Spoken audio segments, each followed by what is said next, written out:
వాక్శుద్ధి. వాక్శుద్ధి అంటే వాక్కు అంటే మాట, శుద్ధి అంటే మంచి మాట అని అర్థం. సో వాక్శుద్ధి కలిగిన వ్యక్తులు ఎదుటివారికి ప్రశాంతతను కలిగించగలరు, వారు కూడా ప్రశాంతంగా ఉండగలరు. కాబట్టి మనం ఇతరులతో మాట్లాడేటప్పుడు చాలా జాగ్రత్తగా వాక్శుద్ధితో మాట్లాడాలి.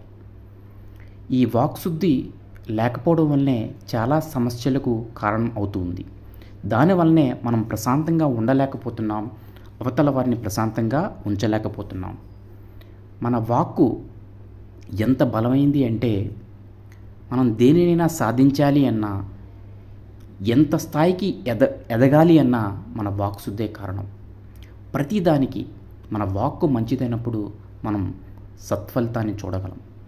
కాబట్టి మీరు ఎవరితో అయినా సరే మాట్లాడేటప్పుడు మంచి వాక్శుద్ధితో మాట్లాడండి.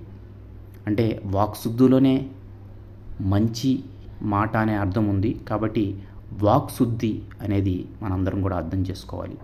ఇది నేటి మాట, వాక్శుద్ధి.